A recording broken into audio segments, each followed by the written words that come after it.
सुबह के 4 बजे 60 लोगों का नाश्ता बनवाकर सास ने कहा चोर। पति ने फोन पर चिल्लाकर बोला, घर वापस आओ वरना पुलिस बुलाऊंगा। पर बहू की एक सीक्रेट रिकॉर्डिंग ने उड़ाए सबके होश। सुबह के ठीक 4 बज रहे थे। किचन का तापमान 40 डिग्री से ऊपर था। 4 बर्नर वाले स्टोव पर बड़े बड़े बर्तनों में चाय उबल रही थी। समोसे तले जा रहे थे और कचौड़ियों का मसाला भूनते भूनते मेरी आंखों से पानी बह रहा था। पीठ का दर्द बर्दाश्त से बाहर था।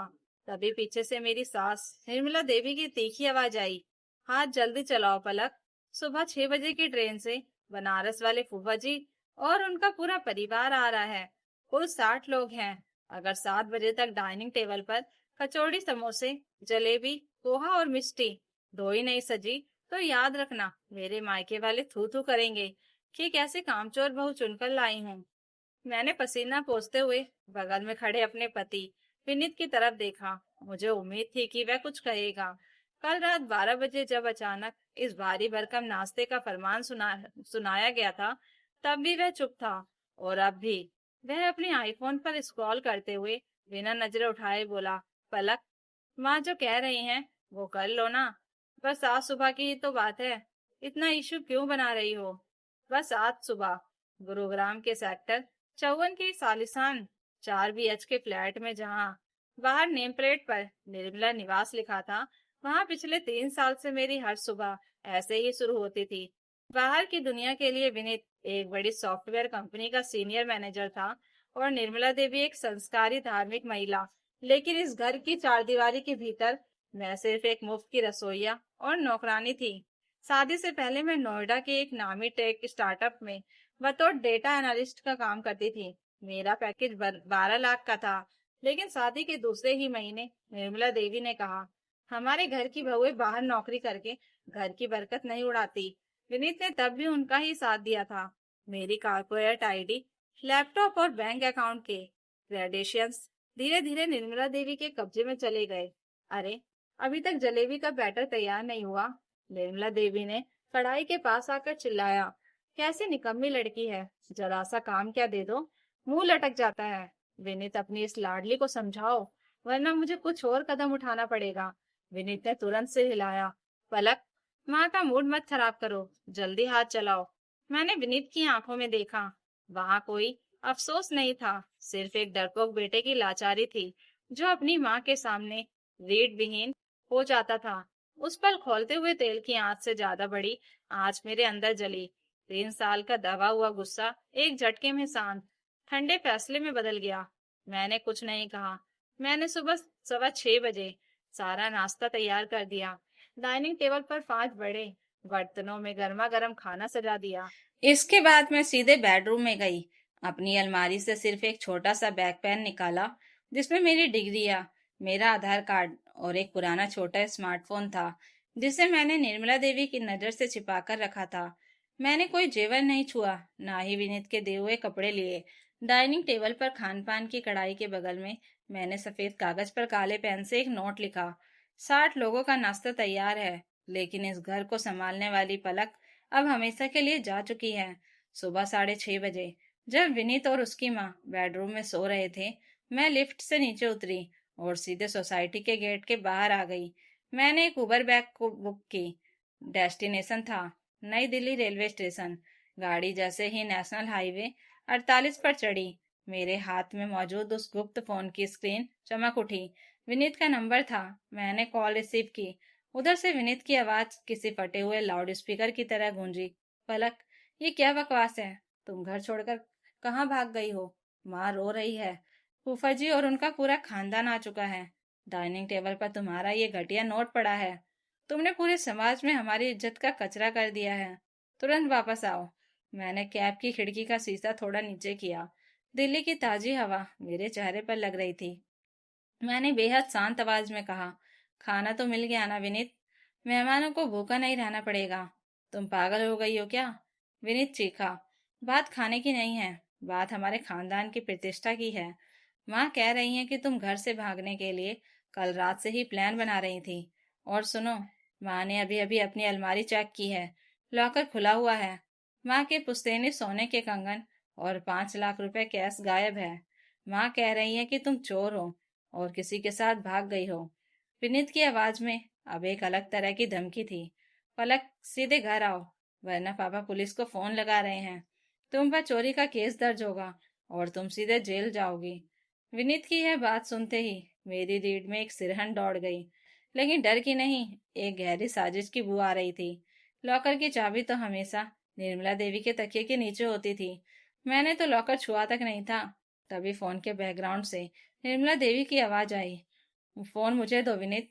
अगले ही पल निर्मला देवी फोन पर झपट पड़ी और सीधे नागिन की तरह फुसकारते हुए बोली, पलक, अगर अपनी भलाई चाहती है तो अगली फ्लाइट या ट्रेन पकड़कर वापस आ जा, वरना जो जेवर और कैश तो छोड़, मैं पुलिस में यह भी लिखवाऊंगी कि तूने विनीत के लैपटॉप से उनकी कंपनी का गुप्त डेटा चुराया है। तेरा करियर, तेरी जिंदगी, सब सलाखों के पीछे सड़ा दूंगी। निर्मला देवी का यह नया पैंतरा सुनकर मुझे एहसास हुआ कि यह सिर्फ एक सास का गुस्सा नहीं था, बल्कि मुझे पूरी तरह बर्बाद करने का एक सुनियोजित जाल था। लेकिन उन्हें यह नहीं पता था कि जिस बहू को वह 3 साल से गूंगी समझ रही थी, उसने इस बार अपने बचाव का पुख्ता इंतजाम किया था। मैंने गहरी सांस ली और कहा, मम्मी जी, पुलिस को फोन जरूर लगाइए, लेकिन फोन लगाने से पहले एक बार अपना व्हाट्सएप चेक कर लीजिए। मैंने आपको और विनीत को एक ऑडियो क्लिप भेजी है, उसे सुनिए, फिर तय कीजिए कि पुलिस स्टेशन किसे जाना चाहिए। इतना कहकर मैंने कॉल काट दी। कैब रेलवे स्टेशन की तरफ बढ़ रही थी और मुझे पता था कि अगले 2 मिनट के भीतर निर्मला निवास में एक ऐसा धमाका होने वाला था जिसकी कल्पना उन दोनों ने सपने में भी नहीं की थी। कैब जैसे ही दिल्ली रेलवे स्टेशन के बाहर रुकी, पलक ने अपना बैकपैक कंधे पर टांगा और भीड़ के बीच धीरे धीरे आगे बढ़ने लगी। उसके चेहरे पर डर नहीं था, बल्कि 3 साल की घुटन के बाद मिली आजादी की एक अजीब सी शांति थी। लेकिन उधर गुरुग्राम के सेक्टर 54 स्थित निर्मला निवास में तूफान आ चुका था। फोन कटने के कुछ सेकंड बाद ही निर्मला देवी ने गुस्से में व्हाट्सएप खोला। उन्हें पूरा यकीन था कि पलक ने कोई ड्रामा किया होगा, लेकिन जैसे ही उन्होंने वह ऑडियो क्लिप चलाई, उनके चेहरे का रंग उड़ गया। कमरे में मौजूद विनीत, उसके पिता और कुछ रिश्तेदार भी हैरान होकर उनकी तरफ देखने लगी। ऑडियो में साफ आवाज आ रही थी, निर्मला जी, अगर बहू घर छोड़कर जाने की कोशिश करे तो चोरी का इल्जाम लगा देना। लड़की चाहे कितनी भी पढ़ी लिखी हो, पुलिस और समाज के डर से वापस आ ही जाती है। यह आवाज किसी और की नहीं, बल्कि निर्मला देवी की बड़ी बहन कमला की थी, जो कुछ दिन पहले ही उनके घर आई थी। उसके बाद निर्मला देवी की आवाज सुनाई दी, बिल्कुल सही कह रही हो दीदी, वैसे भी पलक अब हमारे किसी काम की नहीं रही। उसकी नौकरी छुड़वा दी, बैंक अकाउंट खाली करवा दिया। अब अगर भागने की कोशिश करेगी तो ऐसा फंसाऊंगी कि जिंदगी भर याद रखेगी। यह सुनते ही विनीत के हाथ से फोन लगभग गिर गया, लेकिन रिकॉर्डिंग यहीं खत्म नहीं हुई थी। अगले ही पल ऑडियो में विनीत की आवाज आई, माँ, लेकिन अगर उसने पुलिस में उल्टा शिकायत कर दी तो? निर्मला देवी हंसते हुए बोली थी, अरे पागल, पुलिस सबूत मांगती है और हमारे पास पूरा घर है। हम बोल देंगे कि बहू मानसिक रूप से अस्थिर थी, फिर कौन उसकी बात मानेगा। ऑडियो खत्म होते ही कमरे में ऐसा सन्नाटा छा गया मानो किसी ने समय रोक दिया हो। रिश्तेदार एक दूसरे का चेहरा देखने लगे। तभी बनारस से आए फूफा जी ने गुस्से में कहा, निर्मला, ये सब क्या सुन रहे हैं हम? तुम अपनी ही बहू के खिलाफ ऐसी साजिश रच रही थी। निर्मला देवी कुछ बोल नहीं पाई। उनके चेहरे पर पहली बार घबराहट दिखाई दे रही थी, लेकिन असली झटका भी बाकी था। उसी समय पलक ने दूसरा ऑडियो भी भेज दिया। इस बार रिकॉर्डिंग 3 महीने पुरानी थी। उसमें विनीत और निर्मला देवी रात को बात कर रहे थे। विनीत कह रहा था, माँ, पलक बार बार नौकरी पर वापस जाने की बात कर रही है। अगर उसने नौकरी शुरू कर दी तो उस पर हमारा कंट्रोल खत्म हो जाएगा। जवाब में निर्मला देवी बोली थी, तू चिंता मत कर, अगले हफ्ते में उसकी सारी डिग्रियां और अनुभव प्रमाण पत्र अपने लॉकर में रखवा दूंगी। फिर देखती हूँ नौकरी कैसे करती है। यह सुनते ही विनीत का सिर झुक गया। उसे समझ आ गया था कि पलक ने पिछले कई महीनों से चुपचाप सबूत इकट्ठे किए थे। उधर रेलवे स्टेशन के वेटिंग एरिया में बैठी पलक ने अपने फोन पर लगातार आते मिस कॉल देखे और हल्की सी मुस्कान उसके चेहरे पर आ गई। उसे याद आया कि कैसे 6 महीने पहले उसने अपने पुराने स्मार्टफोन में ऑटो रिकॉर्डिंग ऐप इंस्टॉल कर लिया था। हर बार जब निर्मला देवी उसे अपमानित करती, धमकाती या उसके खिलाफ कोई योजना बनाती, वह सब रिकॉर्ड हो जाता। शुरू में उसने सिर्फ अपनी सुरक्षा के लिए ऐसा किया था, लेकिन धीरे धीरे उसे एहसास हुआ कि एक दिन यही रिकॉर्डिंग उसकी जिंदगी बचाएगी। तभी उसके फोन पर एक नया मैसेज आया। भेजने वाला कोई अनजान नंबर था। मैसेज में सिर्फ एक लाइन लिखी थी, अगर तुम्हें लगता है कि रिकॉर्डिंग से खेल खत्म हो गया है, तो तुम बहुत बड़ी गलती कर रही हो। पलक का दिल एक पल के लिए जोर से धड़का। उसने नंबर दोबारा देखा, लेकिन वह प्राइवेट नंबर था। कुछ ही सेकंड बाद दूसरा मैसेज आया। तुम्हें शायद नहीं पता कि तुम्हारे नाम पर पिछले 2 साल में क्या क्या किया गया है। अब पलक के चेहरे की शांति गायब हो चुकी थी। उसके दिमाग में हजारों सवाल दौड़ने लगे। आखिर कौन था ये आदमी, और उसके नाम पर ऐसा क्या क्या किया गया था जिसके बारे में उसे खुद नहीं पता था। तभी तीसरा मैसेज आया, और उसे पढ़ते ही उसके पैरों तले जमीन खिसक गई। उसमें लिखा था, तुम्हारे पैन कार्ड और आधार का इस्तेमाल करके 28 लाख रुपए का लोन लिया गया है, और उसकी सारी ईएमआई पिछले 11 महीने से बकाया है। तुम्हारे पैन कार्ड और आधार का इस्तेमाल करके 28 लाख रुपए का लोन लिया गया है, और उसकी सारी ईएमआई पिछले 11 महीने से बकाया है। यह मैसेज पढ़ते ही पलक के हाथ कांप गए। उसे समझ नहीं आ रहा था कि आखिर यह सब कैसे हो सकता है। उसने तुरंत उस नंबर पर कॉल लगाया, लेकिन फोन बंद था। तभी उसके ईमेल पर एक मेल आया, जिसमें कुछ बैंक स्टेटमेंट, लोन डॉक्यूमेंट्स और केवाईसी रिकॉर्ड अटैच थे। पलक ने जैसे ही फाइलें खोली, उसकी आंखें फटी की फटी रह गई। सारे दस्तावेज उसके नाम पर थे, लेकिन उनमें जो मोबाइल नंबर और ईमेल दर्ज थे, वे उसके नहीं थे। सबसे बड़ा झटका तब लगा जब उसने बैंक खाते के ट्रांजैक्शन देखे। लोन की पूरी रकम सीधे एक प्राइवेट कंपनी के अकाउंट में ट्रांसफर हुई थी, और उस कंपनी की डायरेक्टर कोई और नहीं बल्कि निर्मला देवी थी।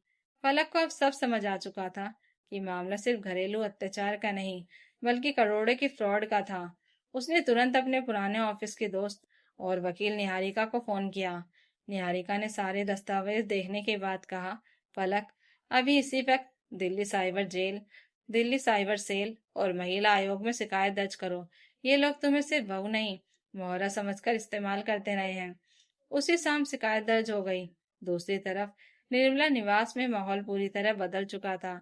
रिश्तेदार एक एक करके जाने लगे थे। जिन लोगों के सामने निर्मला देवी अपनी संस्कारी छवि का ढोल पीटती थी, वही लोग अब उनसे नजरें चुरा रहे थे। लेकिन निर्मला देवी अभी भी अपनी हार मानने को तैयार नहीं थी। उन्होंने अपने एक जानकार पुलिस अधिकारी के जरिए फलक पर चोरी की एफआईआर दर्ज करवाने की कोशिश की, मगर जैसे ही पुलिस के सामने रिकॉर्डिंग और बैंक दस्तावेज पहुंचे, पूरा मामला पलट गया। अगले ही दिन बैंक की जांच शुरू हुई। पता चला कि 2 साल पहले जब पलक को घर में रोकने के लिए उसकी नौकरी छुड़वाई गई थी, तभी उसके दस्तावेज चोरी छिपे इस्तेमाल किए गए थे। उसकी डिजिटल सिग्नेचर तक फर्जी तरीके से बनाई गई थी। जांच आगे बढ़ी तो खुलासा हुआ कि निर्मला देवी और विनीत ने मिलकर पलक के नाम पर कई वित्तीय दस्तावेज तैयार करवाए थे। लोन की रकम से उन्होंने एक नई कंपनी शुरू की थी, लेकिन कंपनी घाटे में चली गई। अब जब ईएमआई भरनी बंद हुई, तो उन्होंने सोचा कि अगर कभी मामला सामने आया तो पूरा दोष पलक पर डाल देंगे। यही वजह थी कि उसके घर छोड़ते ही चोरी का नाटक रचा गया था। एक हफ्ते बाद पुलिस सीधे निर्मला निवास पहुंची। पूरी सोसाइटी की निगाहें उस फ्लैट पर थी जहां कभी निर्मला देवी अपनी प्रतिष्ठा का प्रदर्शन करती थी। पुलिस ने जब उनसे पूछताछ शुरू की, तो पहले उन्होंने सबको झूठ बताया, लेकिन बैंक रिकॉर्ड, कॉल रिकॉर्डिंग और डिजिटल सबूतों के सामने उनकी एक नहीं चली। विनीत भी टूट गया। उसने कबूल कर लिया कि मां के दबाव में उसने सारे दस्तावेजों पर फर्जी हस्ताक्षर करवाने में मदद की थी। यह खबर धीरे धीरे मीडिया तक पहुंच गई। बहू के नाम पर 28 लाख का लोन लेकर फंसाने की साजिश शीर्षक से समाचार चैनलों पर बहस होने लगी। जिन लोगों ने पलक को भगोड़ी और चोर कहा था, वही अब उसके साहस की तारीफ कर रहे थे। कुछ महीनों बाद अदालत में सुनवाई शुरू हुई। निर्मला देवी के वकील ने उन्हें निर्दोष साबित करने की बहुत कोशिश की, लेकिन रिकॉर्डिंग सबसे बड़ा सबूत बन चुकी थी। जज ने साफ कहा कि किसी महिला की पहचान, दस्तावेज और आर्थिक स्वतंत्रता छीन लेना सिर्फ घरेलू अत्याचार नहीं, बल्कि गंभीर आर्थिक अपराध भी है। आखिरकार अदालत में निर्मला देवी को सजा सुनाई और विनीत को भी वित्तीय धोखाधड़ी में दोषी पाया। साथ ही बैंक को आदेश दिया गया कि पलक के नाम पर लिया गया पूरा कर्ज रद्द कर दिया जाए, क्योंकि वह धोखाधड़ी का शिकार थी। फैसला सुनते समय पलक की आंखों में आंसू थे, लेकिन इस बार दर्द के नहीं, राहत के आंसू। अदालत से बाहर निकलते ही पत्रकारों ने उसे घेर लिया। किसी ने पूछा, आपको सबसे ज्यादा दुख किस बात का है? पलक कुछ सेकंड चुप रही और फिर बोली, दुख इस बात का नहीं कि मेरे साथ अन्याय हुआ। दुख इस बात का है कि जिन लोगों को परिवार कहते हैं, वही कभी कभी इंसान की सबसे बड़ी कमजोरी बन जाते हैं। समय बीतता गया। पलक ने दोबारा नौकरी शुरू की। कुछ ही महीनों में उसे एक बड़ी टेक कंपनी में शानदार पद मिल गया। और उसकी मेहनत और प्रतिभा ने फिर से उसे वहां पहुंचा दिया जहां से उसे जबरन हटाया गया था। एक साल बाद उसने महिलाओं के लिए एक ऑनलाइन प्लेटफॉर्म शुरू किया, जहां घरेलू घोषणा और आर्थिक धोखाधड़ी का सामना कर रही महिलाएं मुफ्त कानूनी सलाह ले सकती थी। हजारों महिलाओं की जिंदगी बदलने लगी। एक दिन उसके ऑफिस में एक बुजुर्ग महिला आई। उनके हाथ में एक छोटा सा डिब्बा था। उन्होंने पलक को वह डिब्बा देते हुए कहा, मैं तुम्हारी सास नहीं हूँ, लेकिन तुम्हारी कहानी सुनकर लगा कि यह तुम्हें मिलना चाहिए। डिब्बे के अंदर एक छोटी सी चांदी की चाबी थी और एक पर्ची। उस पर्ची पर लिखा था, हर औरत को अपनी जिंदगी की चाबी खुद संभाल कर रखनी चाहिए। पलक मुस्कुरा दी। उसने वह चाबी अपनी मुट्ठी में कस ली। उस पल उसे एहसास हुआ कि असली जीत अदालत का फैसला नहीं था, ना ही दोषियों की सजा। असली जीत यह थी कि उसने खुद को फिर से पा लिया था। जिस लड़की को 3 साल तक सिर्फ एक बहू, नौकरानी और मोहरा समझा गया, वही आज सैकड़ों महिलाओं की प्रेरणा बन चुकी थी। और उधर निर्मला निवास की नेम प्लेट, जिस पर कभी बड़े गर्व से निर्मला निवास लिखा था, अब जंग खाकर धुंधली पड़ चुकी थी। क्योंकि समय सब कुछ बदल देता है, लेकिन एक सच कभी नहीं बदलता। जब एक महिला अपने आत्मसम्मान के लिए खड़ी हो जाती है, तो दुनिया की सबसे बड़ी साजिश भी उसके हौसले से बड़ी नहीं होती। तो दोस्तों, अगर आपको यह कहानी अच्छी लगी हो तो कमेंट करके ज़रूर बताइएगा, और नई कहानियों के लिए चैनल को सब्सक्राइब जरूर कर लीजिएगा। Thank you for watching.